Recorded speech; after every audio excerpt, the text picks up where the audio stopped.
રાજુલા સરકારી હોસ્પિટલમાં ફિલ્મી ઢબે જોવા મળી મારામારી। અમરેલી જાફરાબાદ તાલુકાના શિયાળબેટ ગામમાં બે જૂથ વચ્ચે મારામારી બાદ એક જૂથના લોકો રાજુલા હોસ્પિટલમાં સારવાર માટે ખસેડ્યા બાદ મામલો ઉગ્ર બન્યો।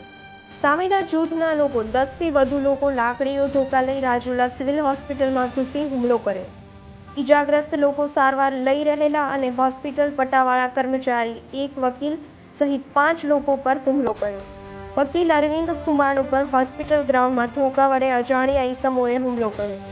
હુમલાખોરો લાકડીઓ ધોકા વડે હોસ્પિટલમાં આવી હુમલો કરી થયા ફરાર। સમગ્ર ઘટના સીસીટીવીમાં કેદ। લાઈવ મારામારી। રાજુલા પોલીસ દોડી આવી તપાસનો ધમધમાટ। પોલીસ ફરિયાદ લેવાની કાર્યવાહી। શું છે સમગ્ર મામલો? Bureau report SC news Bhavnagar.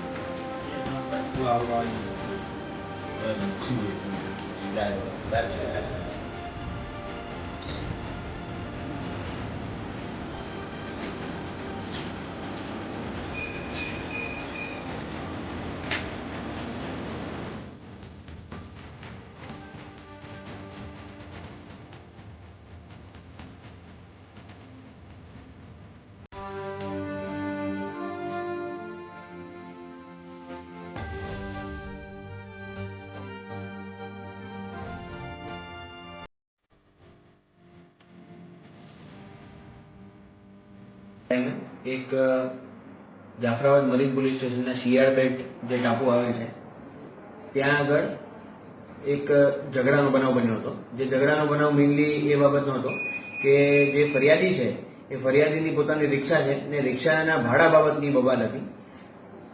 સૌપ્રથમ ત્યાં આગળ ઝઘડો થયો હતો, ત્યાંથી મારામારી જે થઈ એ બાદ ફરિયાદી પોતે રાજુલા એડમિટ થવા આવે છે અને સાથે સાથે આરોપીઓ પણ પાછળથી આવી અને અહીંયા આગળ એમના પર હુમલો કરે છે અને બીજા 2-3 માણસોને પણ ઈજા પહોંચે છે।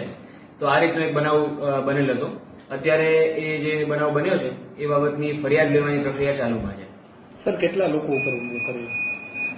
અત્યાર સુધી 4 જેટલા લોકો અમને મળ્યા છે કે જેમના પર અલગ અલગ ટાઈપના હથિયારોથી હુમલો થયો છે। એક વકીલ છે, એમને પણ અહીંયા હતા, એમના પર પણ હુમલો કરવામાં આવે છે।